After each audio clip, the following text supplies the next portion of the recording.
Донесените измени на Законот за земјоделско земјиште треба да овозможат правилна и транспарентна распределба на државното земјоделско земјиште под закуп и зголемување на обработливите површини, очекуваат од ресорното министерство.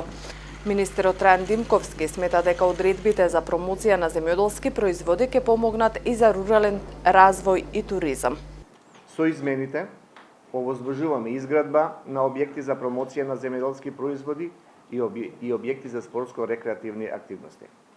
Ова реформа директно ќе влијае врз зголемување на инвестициите во руралниот туризам, главно преку искористување на средствата од ИПАР програмата.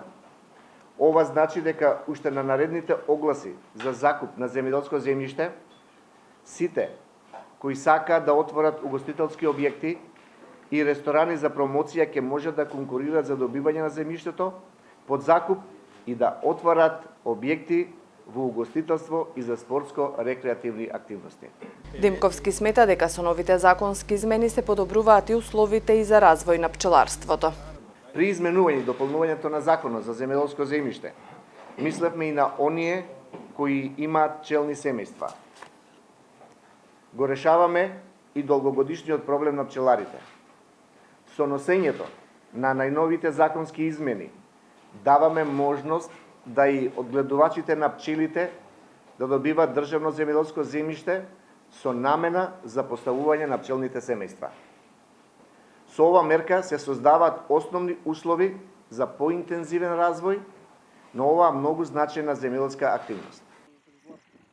Една од клучните измени според ресорното министерство се однесува на младите земјоделци, односно младите лица до 40 години, кои ќе бидат ослободени од плаќање закупнина 3 години од склучувањето и стапувањето на сила на договорот, а се проширува и намената на земјоделското земјиште, кое ќе може да се додели под закуп. Земјоделските стопанства може да аплицираат на огласи за закуп се до обезбедување на површини до 10 хектари и покрај тоа што веќе имаат склучен договор за помали површини. Има и нов рок за легализација на бесправно подигнати оранжерии, помошни објекти и објекти за примарна обработка на земјоделски производи до 31 јули 2020 година.